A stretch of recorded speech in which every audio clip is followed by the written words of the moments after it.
नमस्कार, सखी कलेक्शनमध्ये आपले स्वागत आहे। आज मी तुम्हाला 36 इंचाची बोटनेक डिझाइन कशी बनवायची हे दाखवणार आहे। चला तर मग सुरुवात करूयात। हे बघा, मी कटिंग करून घेतलेला आहे ब्लाउज। त्यामध्ये उंची घेतलेली आहे 14 इंच करायची आहे, 1 इंच एक्स्ट्रा। 36 इंचाची साईज असल्यामुळे 9 इंच, त्यानंतर 2 इंच एक्स्ट्रा मार्जिन। आता शोल्डर आपल्याला बोटनेकमध्ये शोल्डर जास्त घ्यायचं असतं, त्यामध्ये 7.5 इंच शोल्डर घेतलेला आहे मी। त्यानंतर आर्म होल पण आपल्याला थोडं जास्त घ्यावं लागतं, तर 6 इंचाचा आर्म होल घेतलेला आहे मी आणि 1 इंच गोलाईसाठी। आता हे कटिंग करून घेतलेलं आहे मी। आता काय करूयात, आपण बोटनेकचा गळा आखून घेऊयात। 3.5 इंचावर मी पहिली मार्किंग करून घेतलेली आहे। त्यानंतर खालच्या साईडलाही 3.5 इंचावर मार्किंग करून एक बॉक्स तयार करून घेणार आहे आणि या बॉक्सवर आता आपल्याला गोलाई घ्यायची आहे गळ्याची। त्यानंतर आता आपल्याला खालच्या साईडचा गळा आखून घ्यायचा आहे। 10 इंच गळा घ्यायचा आहे मला। तुम्ही तुमच्या मापानुसार घेऊ शकता, कमी जास्त।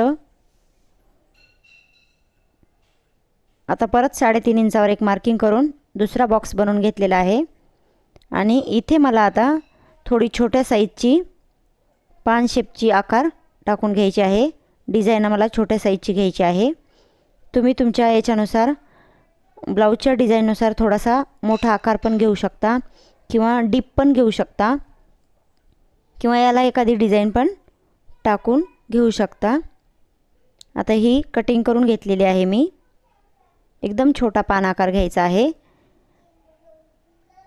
आणि ही 3.5 इंचाची वरची गोलाई कट करून घेतलेली आहे मी। आतला भाग असा छोटासा आकार घ्यायचा आहे। आता ब्लाउजवर आखून घेऊयात आपण आणि एक शिलाई मारून घेऊयात। आता खालचे काठ पण आहेत या ब्लाउजला, तर ते काठ जाऊ नये म्हणून व्यवस्थितरित्या मी कापड प्रेस करून सरळ आथरून घेतलेला आहे। कॉटनचा असल्यामुळे जास्त सरकत नाही। हवं तर तुम्ही याला पिनअप पण करू शकता।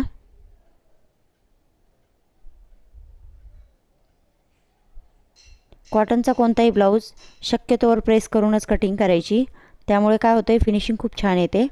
आता हे कटिंग करून घेतलेलं आहे। आता हे मी उलट साईडनं सरळ करून घेते आणि यावरती आता एक शिलाई देऊन घेऊयात आपण। हे बघा, खूप सुंदर असा आकार तयार झालेला आहे। यावरती शिलाई मारून घेते मी।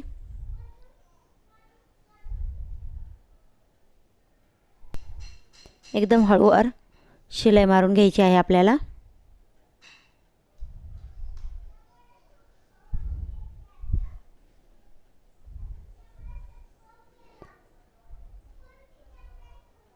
बोटनेकच्या वेगवेगळ्या डिझाईन्स आहेत। 1-2 डिझाईन्सचे व्हिडिओ मी डिस्क्रिप्शन बॉक्समध्ये दिलेले आहेत, तुम्ही त्या डिझाईन्स पाहू शकता। आता साईडला शिलाई मारून मी खालचे टक्स टाकून घेतलेले आहेत। आता आपल्याला इथे एक छोटंसं हुक लावायचं आहे आणि दुसऱ्या साईडला आय हुक तयार करून घ्यायचा आहे। एकदम कोपऱ्यावर आपण हे हुक लावून घेऊयात। नाडी पण लावली तर छान दिसतं आणि वरच्या साईडला एक बटन लावून घ्यायचं आहे मला।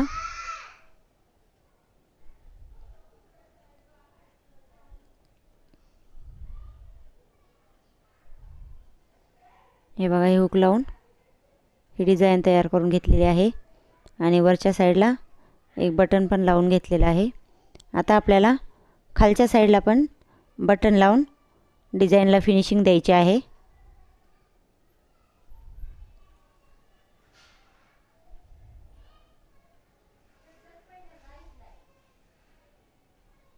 बघा, पूर्ण डिझाइन तयार झालेली आहे। चॅनलला सबस्क्राईब करा। धन्यवाद। भेटूयात नवीन व्हिडिओमध्ये।